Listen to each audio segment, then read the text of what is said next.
jëf mbokk yi ñu ngi leen di nuyu fi ñu leen daan nuyoo saa su nekk ci inforewmi.com tey nag ñu nar a waxtaanee li nga xam ni moom mooy wàllu campagne bi duñ ci wét benn yoon ndax Seydina Seck namoon nañ ko lool Sénégal tamit amoon mbégte suñu plateau saa su nekk ñu di ko def waaye tamit inforewmi moo yaatu saa su nekk liggéey bi dañ koy tasaare fii ci réew mi waaye tamit ci bitum réew Seydina Seck maa ngi lay ziar bu baax.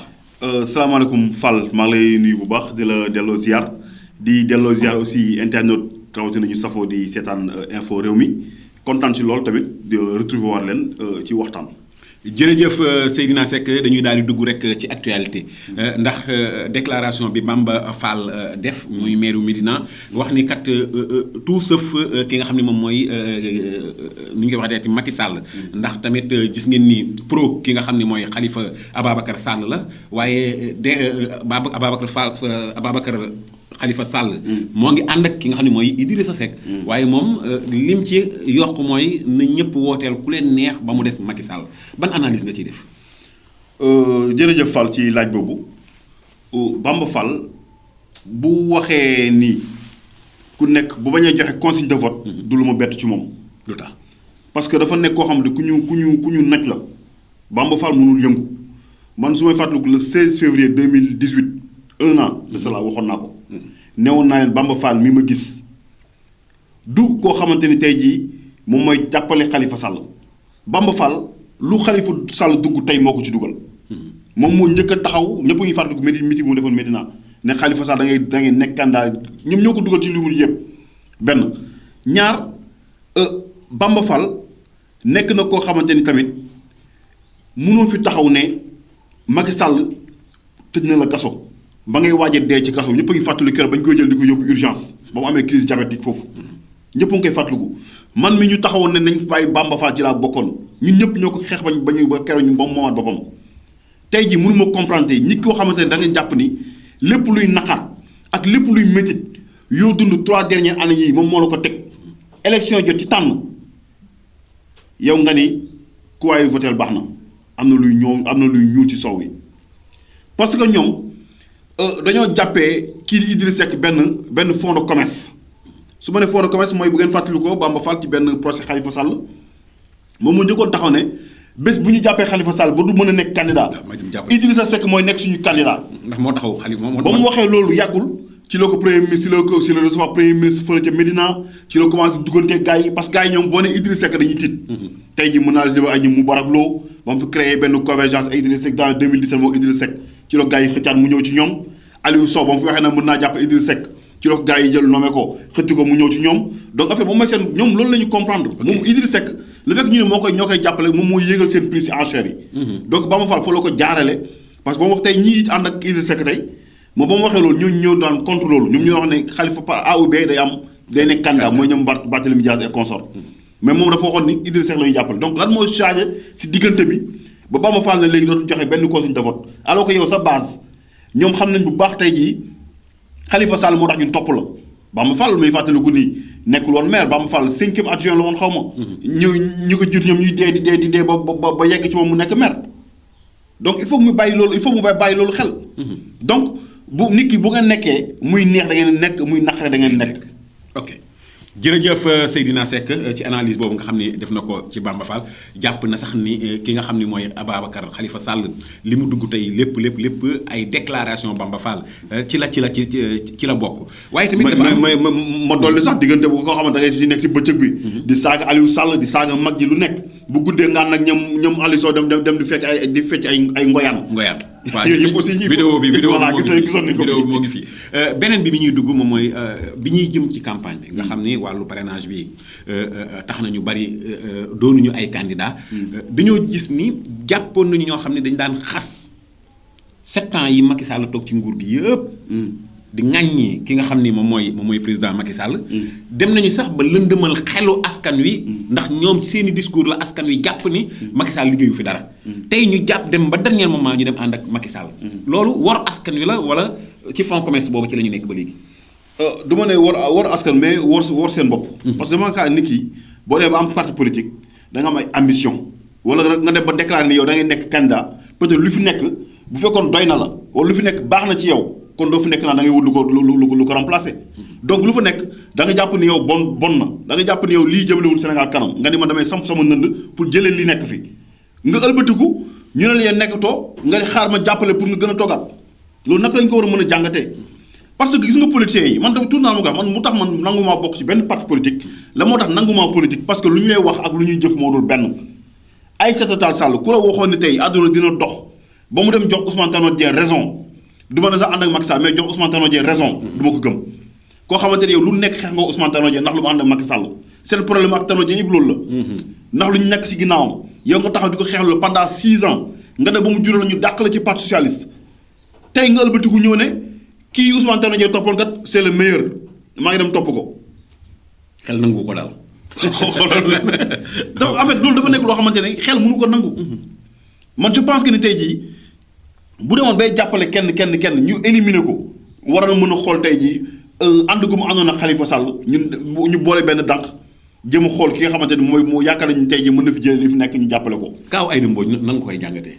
Aïda Mbodj même c'est pareil moog Bamba Fall laay yemale Aïda Mbodj taxaw na fii lu mu xasu Macky Sall amul man mujj naa ko jël interview keroog ba Sidy Lamine Niass wàññeekoo lu nekk yekk na ko Macky Sall keroog boo gisee Aïda Mbodj ba muy def conférence de presse di wax ni moom du jàppal kenn ndax nga xam ne ndaw si nekkul tey dam ne français bi da ko jaxase 2019 sax 99 la ko wax dafa dem ba nga xam ne kii nekkul. waaw man li bëgg a wax waxu ko. voilà ok dafa mel ni ko xam dañ ko noj. waaw ñoom par exemple gis nga ma xamal la dara Fall.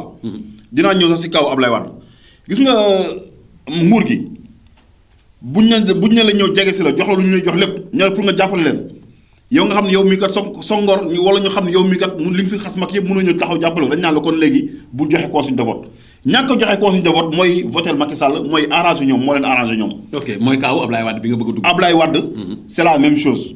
est-ce que deal bi gars yi di wax nii. Ablaye Wade li nga xamante ni man peut-être amul mais man lu nga xam moom laa jàpp. mooy sama analyse loolu laa jàpp mooy Ablaye Wade ci biir xolam Macky Sall toogaat moo ko gënal. Macky Sall toogaat moo gën a. parce que day def calcul politique. voilà deal bi lenn la. Macky dañoo ne ko góor gi man sa doom bi xale la tollugul fu mu amee bay ñàkk man 2024 dootuma nekkaat candidat te ñii ku si toog da nga yor deuxième mandat. toogal bañ a joxe consigne de vote jàppale ma su ma gagné 2020 2021 ma amnistie Karim Wade mu retrouvé ak tous ses droits 2024 bu ko neex mu ñëw samp ndëndam ndax ñii ñëpp moo leen mën. xel mën na koo nangu. donc dafa nekk loo xam ay calcul yoo xam ne tey yu bari tey en fait loolu mooy wane tey moo tax loolu nii ku ci xamul la yaa ci man ñi saaga nañ ma ci. ku la saaga ay responsable politique. def naa benn chronique ñaawlu li nga xamante ni moom la Abdoulaye fas yéene def ma taxaw def sa chronique ñuy taxaw saaga ma ci dëkkaloo ma biir palais dëkkaloo ma kër Marème Faye Sall lu nekk ñu wax.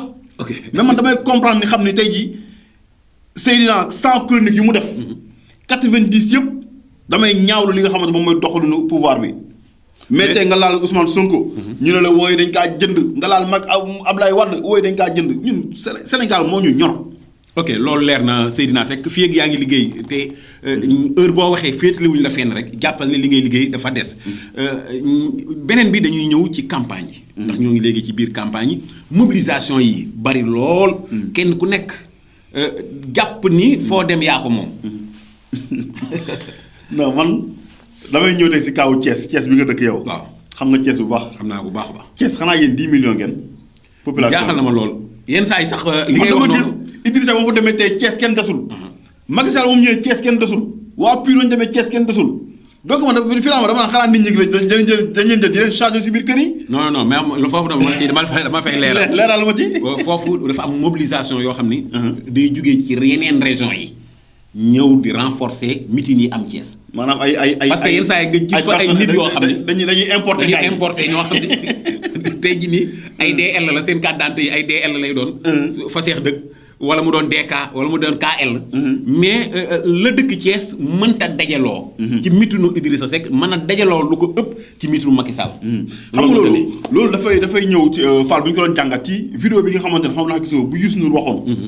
di ñuy wax parti au pouvoir nu muy fonctionner dañuy jël seen xaalis di ko jox nit ñi. di leen fay ñuy ñëw di leen chargé ay njaga njaay parce que meeting yëpp boo xoolee si fond ba. da nga gis que ay njaga njaay li ñuy rangaloo foofu ci biir donc mobilisation Ndiaga Ndiaye bu Ablaye Wade doon de bu doon mobilisation qu'est-ce que Ablaye du daanu. bañ koy investir dañuy wax ne 3 millions de personnes ñi ngi foofu. keroog permanence ba ci tetu VDN ba da fees nit. te teewul dañ ko war a daal dañ ko daanal. gis nga dëbb ndox weesuwul nax sa bopp. gis nga politicien bu fi yaakaar ne tey jii yaa ngi mobiliser tey say militants yu nekk ci sa base mobiliser wuñu dara ñu fa nekk ñëpp dëkkuñu fa. bu meetingu Macky Sall bi ñu Thiès bërki démb bii car yu ma gis ñuy jógee Dakar di dem Thiès kenn xamul nu mu toll. donc bu fekkee da ngeen yaakaar yéen a ngi mobiliser Thiès yéen a ngi nax seen bopp bu ngeen meeting Dakar ji jóge Thiès fu nekk la ñuy jógee ñu ngi nax seen bopp donc dëbb ndox moom weesuwul nax sa bopp. nañu taxaw tey parce que gis nañu ay responsable yu bari wax dañuy dëkk ay côté Saint-Louis bu ñuy dem dañuy jël Dakar yëpp yóbbu kat ngay nax. sa leader ngay nax mais munoon na mu yàlla suñu borom mënoo ko nax te ñuy topp la it peut-être li ngi leen fay 5000 francs t-shirt bi ngi leen jox ak añ bi ngi leen gérer am ñoo xam dañu am soxla sax foofu bu ñu demee lijjanti waale ko benn yoon donc loolu la mais politique PS ba muy daanu kenn dàqoon mobiliser amul benn meeting boo xamante ne Abdou Diouf meeting am amoon na ñàkkoon na ay nit Abdoulaye Wade aussi la même chose. te Seydina li ma la ciy dollil mooy tey bëri na ñuy dem def caravane dem ci région yi tey hôtel yi ñu logé. ay responsable ay hôtel yi ñu logé. da ngay defee nii kooku moom yàlla daa def amul benn militant ay militante rek la yor. da ngay gis benn Seydina bu logé ci benn hôtel. mais jigéen ñi nañ fay feesee. da ngay defee ni kii moom góor ñi bëgguñu ko jigéen ñi mais boo gëstoo ba ca biir. recevoir yi mu leen recevoir leneen na cay am. waaye du affaire parti nga xool ni kon ñiy gàmm ak ñiy raas dem dañoo wuute. ñaareel bi moom mooy côté mobilisation boobu. damaa jàpp ni ku ci dépendre. li fi xewoon ci élection yi ba Abdoulaye Wade naan xool leen Macky Sall. tuuti nit la àndal. élection yi ñëw Macky Sall lu duma ko. je pense que tamit ay mobilisation ku ci dépendre. doo dem mais mobilisation yooyu Seydina. dafa dem ba andi violence. li xew Tamba li xew Thiès. li xew Ndakaaru nga gis ni ñoo ngi ci mujjeelu semaine bi ban jàngat nga ci def. D'abord damay jaale ñi nga xamante ne ñoo ñàkk seen bakkan ci campagne mooy ñoo accidenté ak ñu ñuy jam ak ñu ñuy rey. voilà ak suñu soldats yi tamit gendarme yi ak soldats yi gendarme yooyu décédé tamit. di ko jaale seen famille di leen ñaanal yàlla suuf sedd seen kaw. xam nga man Fall lii du ma bett man avant campagne bi di commencé dama njëkkale benn chronique boo xamante ne dama ko jagleel violence yi nga xam moom mooy faral di am ci campagne yi. loolu dama ko yàgg a taxaw waxtu man leen bu bàyyi kenn tax ngay ñàkk sa bakkan wala ngay jaayante ak sa bakkan ñoom politiciens yi seen doom yi ñu ngi jàngee bitim réew. ñoom politiciens tey seen jabar yaa ngi fii toog gisoo fi kenn ko ànd ak jabaram ci campagne yi ñoom tey seen rakk yi ñi ngi jàngi bu ñu paree nag ñooñu nekk bitim réew ñoom la ñuy woo tey ñoom ñoo ñëw séddoo ak ñoom ñi nga xamante ne moom mooy lu ñu gañe mooy gis nañ ko tey ci kaaw Macky Sall. Abdoulaye Wade ngi nii musuñu kaa xeexal bu musoo gis Karim Wade ci benn manifestation pourquoi nag ngeen nangu tey jii ñoom ñu leen jaral seen bakkan te tey jii ñoom kenn ku ci nekk tey ku ci feebar bitim réew ngay fajoo ku ci soxla jàng bitim réew ngay jàngee ñun ñoo fi nekk di souffrir ba pare mu bëgg ñoo jaral dañuy taxaw di jaay suñuy bakkan di xeex ngir kan te yow ki ngay xeexal tey munoo am bu élection yi weesoo pour nga gisatu ko si dëkk sax problème la. jot ko téléphone responsable yi nekk Tamba yëpp élection moo leen yóbbu Tamba. bu ñu gañoon te à partir du mois d' avril dootoo leen gisaat ba élection locale yi di waayoo jot nga leen gisaat foofu ba pare tey ñun ñi taxaw ñi jarale ngeen taxaw di xeex di reyante seen biir pour lan. ñun jeune dafa mel ni ñun dañoo desee yeewu ci yu bari. am na ñoo xamante dañ ko sensibiliser waxati ko bu bàyyi kenn tax ngay ñàkk sa bakkan ku ci fallu sa mbokk ngay lijjanti say parti say coalition donc man même bu ñuy wax ni tey même coalition Idy bii nii doole gu mu am yëpp man dama xamee ma ko ak benn bokk yaakaar. tey jii bu ñu xool tey bu ñu gañee tamit dañu ñëw taxaw ne parti bi lii la war a am parti bi nangam député bi la am après mooy continuer c'est l'histoire. ñu nekkaat fi ñun 1 an ñu commencé waa yoraan micro yi taxawaat wooy waa ji liggéeyul ndaama si liggéeyu lii ñu ne acca ñi nekkoon fi tey ñooy demaat nekkaat fi ne lii ak lii alors que ñoom ñoo doon xeex lépp. am na ñoo xam ne sax tuxu la ñu tudd ñoom. voilà waaw mouvement tuxu. waaw tuxu la ñu tudd maanaam bu ñu ko depuis Abdou Diouf Abdoulaye Wade Macky Sall su ma fi ñëwaatoon tamit moo tax ay genre Bamba Fall ay dem mboñ ñi. voilà ñaanal yàlla ba deuxième tour am. dinañ jël position par la force. dañuy jël position laa la wax. ok léegi ci ay benn kenn ku nekk 30 secondes. nan nga gisee campagne yu Macky Sall. ci ay discours campagne yu Macky Sall mënoon doon naa seetlu ci moom bilan mais dafa mel ni tey jii benn opposant buy laaj nguur su ma foloo waa Thiès di autorail dina tàkkaat di ngeen dégg cornet boo dee fël naa defal stade naa defal lii loolu comme un candidat. mu dafa waroon taxaw. aéroport baa nga wax voilà wax li nga xamante moom la digoon Sénégal yi 2011 2012 bu mooy falu. foofu la ko waroon na kal ba pare jëf conseil des ministres décentralisation yi ñuy defoon. région bu nekk Macky Sall joxoon digoon na 300 milliards. waaw 2012 la woon. waaw région bu nekk nañoo taxaw ne bañ fi ñëwee conseil des ministres lii ak lii lañ leen digoon lii lañ ci liggéey fii la toll ndaxte bu ñu la tee région de Diourbel rëyul. bu ñu fa def Macky Sall defee dara dinañ ko gis dinañ kat commencé naa lii fii la toll te incha allah fii ak ñaari at dina pare nit ñi xam ni kat lii teg nañu seen bët. mais amul benn milliards yi mu digaloon. dégg nga région yëpp 14 régions yëpp kenn ku ne digoon nañu plus de centaine de milliards. dara amu ca yoo xamante ne yooyu la waroon na wax nit ñi askan wi. moom waroon nekk di dige ñi kay yeneen kàddu yoo ko waroon def. ok mu mel ni kon Macky Sall dafa mel ni opposant buy laajaat réew mi. ki nga xam ne mooy Idrissa Seck ci ay discours am. Idi programme am wax dëgg yàlla liir naa ko. baax na. ok programme bi baax na mais man may koo xamante damaa gëmul programme. ndax tey gis nañ fi yoonu yokkute ku ndëbin récemment foo gis lu ñuul daw.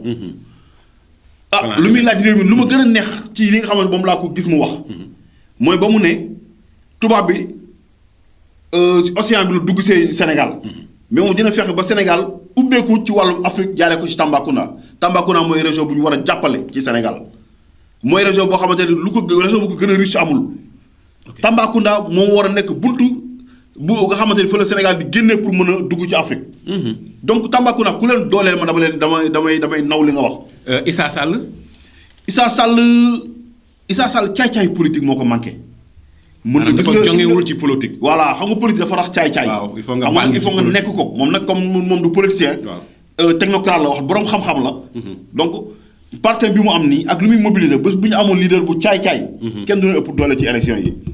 mais tey boo su may seetaan compagnie wax dëgg yàlla day mel ni kuy daayira di jàkkaarloo ko ak taalibe yi. di waxtaan. mais caay-caay bee ko desee. d'accord caay-caay googu sama xel dem ci waa kii nu tëddee waa Yanamar kon caay-caay am na fu mu baax. waaw voilà ñu dem ci ki nga xam ne tamit moom mooy Ousmane Sonko. waaw Ousmane Sonko mi ngi mobiliser. mais. en fait gisaguma loo xamante ne tey jii moom lay lu mu teg ci table bari jàpp ni affaire 94 milliards yi lu ko yàqal la. waaw yàqal na ko parce que xam nga tey boo nee tey jii sama société laalewul dara tamit audio génn nga di ñu gis Atlas wala ñu laaj la sa société nu mu tudd ngay hésité day mel tey Fall Ndiaga man la Fall noo tudd. nga ni man de. doog wax sa tur. day xaw a tey xel. donc am na yu bëri yoo xam ne yàqal kii noo ko mais taxul tamit ñu koy gëm ñu koy gëm ba tey mi ngi mobiliser. mais tamit lu ma doon xaar comme nu ma gisee Idrissa Seck nu muy waxee programme am lu muy yéene. moom dafa mel ni ŋàññi nguur gi liggéeyul Macky loolu lay gën a développé. maanaam li muy dénoncé daa ëpp lu muy andi solution. voilà ñun actuellement dañoo bëgg li nga xam moom la def ci biir livre dexañ ko. muy solution naka la war a mën a def pour créer ndaw yi liggéey. naka la war a mën a def pour jumtuwaay yi pour suñu santé bi sénégalais yi mën kaa sant. naka la war a mën a def pour suñu koom bi jëm kanam. donc man ci yooyu lañ koy gën a xaar. ok te yooyu gis naa ni peut-être man maa dul suivre temps d'antenne yi ñu koy am wala si kii mais daal gisaguma yu mel noonu li muy dénoncé daal di ñaawlu. moo ëpp système bi. jërëjëf dañuy daal di dem ci coalition ki nga xam ni moom mooy Madické. Madické nan nga gisee ay discours. Madické moom mooy phénomène tey bu ñu bëri sax bu ñu si journal de la campagne. waaw Madické la oui c'est vrai. parce que tamit am na xoroma parce que. te moo doon campagne bu njëkk ba. voilà te gis nga ñu bëri dina surprendre ñu bëri Madické. Madické di nga dem ba ci urne ba. nga xool nga ni ñii daal kenn kii xaaral Madické mii daal laay jël au moins. am na xam ne moom mi ngi dindi stress nit ñi. te mi ngi jàllale ay message am. ci kaf loo xam ne day reetaanloo Sénégalais mais gis nga tey déjà Macky Sall la moo tax mu jékki-jékki di daw. waaw Madické moo ko dëkk daw. waaw dëgg la donc mi ngi jàllale message am ci côté humour. te ñu bëri xamee wuñ ko woon noonu parce que Madické daawuñu ko dégg lu muy wax xanaa lu mu nekk. président assemblée groupe parlementaire moo tax. parce que bëgg maa ngi koy seetaan mu wax ju reelu ni man maa waxoon ni président warut a fecc. waaw waaye way wii ngeen ma way nag naa fecc kat. en fait voilà moom en fait dafa comprendre sénégalais xam na aussi fu mu koy te vraiment mi ngi def communication bu baax nag. mi ngi def communication bu baax mi ngi jàllale message sénégalais yi tey jii koo gis tey ñu ngi naan la Madické. donc nag wax dëgg yàlla première campagne bon wane na lu baax. man gëm naa ne tey élection bi ñu ko poussaato wala dara yàlla mën na ko ci lu muy gën a dem. muy gën a dugg ci xolu nit ñi. ok fi ñuy jeexalee rek moom mooy wàllu réseaux sociaux yi. parce que am na ay kaddu yu ñaaw. yoo xam ni moo ngi yëkkatiku. di jugee ci ay nit. di jëm ci ay nit. mu mel ni kaddu yooyu mën naa andi xol yu tàng ci xeet. waaye wala ci tarixa. waaw xam nga réseaux sociaux moom. man ku ma xam-xam ni peut-être sax ñu bari bu ñu ma gënee xam jamono ji ci réseaux sociaux yi nga xam mooy saaga yu ma naan dénoncé. ci ñoom lu su ko leen ci ma ñoom. ñooñu voilà ay ñoom François man du ma nëbb du ma leen nëbb parce que ñu bari ci lañ ma gën a xamee. parce que dama musu taxaw ni Sénégal benn bopp la kenn waru koo xar ñaar. dëgg la lu ñu mën a boole muy adversité lu mu mën a tàng war nañoo war a mën a xam li nga xam moom la ñu bokk muy un peuple un but une foi. tey jii bànneex bu amee ci yenn parti yi ñëpp a koy bokk. naqar muy ba naqar ñëpp a koy bokk. donc ñun ñoo bokk ndey ñoo bokk bàyyi lu ñu fi wax lu ñaaw tamit suñu ñun lañ ko waxal parce que man tout le temps am na ñun Sénégal la moo tax ñun ñu bon la moo tax tey sénégalais yi ñu iñaan jamono ji man depuis réseaux sociaux yi dafa am lu bëri loo xam ne da ko yàq ci jikko sénégalais yi. wax ju ñaaw saagante weerante da ngay gis nit tey nit yónnee benn vidéo boo xamante ne yéen si yéen seen diggante la waroon yem. ñu jékki-jékki ñu tas ko ci WhatsApp bi wala nga wax ne nit dara ñu jël ko tas ko wala mu nga wax ne mu coupé ko dagg ci lu nga xamante ne tey jii mooy lu ko arrangé rek partagé ko. loolu fekk ñu ngi koy def tey ji fi nekk nii du ñu jëm kanam parce que tey jii yàlla xol lay fay. te suñu xol setul. baaxuñu mën nañoo yàq nit.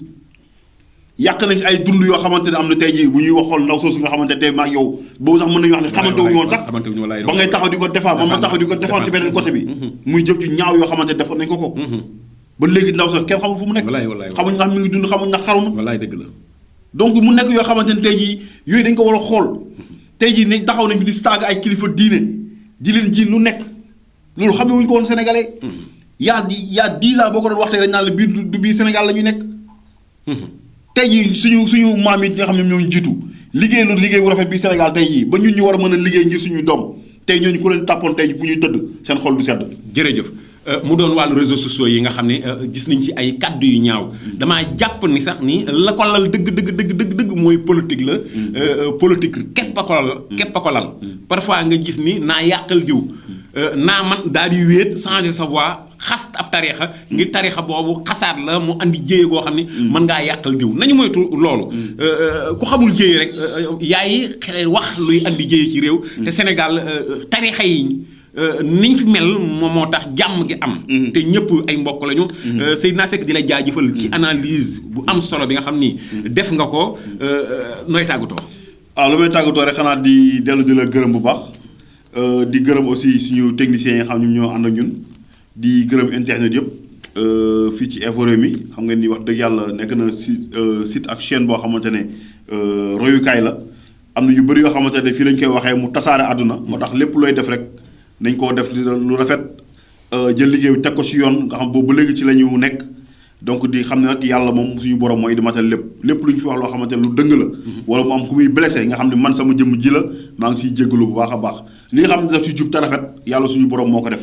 élection yi ñu jour élection yi ñu nar cee taxaw bu am solo. ci raison yi yëpp incha allah. incha allah waaw dañuy def benn plateau boo xamante ne ay waxtaan. tolluwaayu bés bi lépp luy information loo xam minute par minute dara du leen ci raw en temps réel ngeen koy am parce que Sénégalais yi nekk bitim réew moo tax ñuy sonn. parce que lu ñu naan picc nga ci kaw waaye xel maa ngi ci suuf. seen yitte yëpp mooy. xam naka la Sénégal tëddoo jamono ji ndax nit ñaa ngi ci voté si jàmm ndax am na ay violence ndax am na ay achat de conscience loolu lépp dinañ si ñëw incha allah. jërëjëf Seydina Seck seen émission la woon ñi siy def benn jàngat ci campagne bi waaye tamit jour élection yi incha allah ni mu ko waxee ci direct yi fépp ci réew mi incha allah ndawu Infos Rewmi dina ca nekk jàmm ak jàmm yàlla na Sénégal am jàmm ci caméra bi ki nga xam ni moom mooy Cheikh Tidiane Diop Ibrahima Bari jaajëf.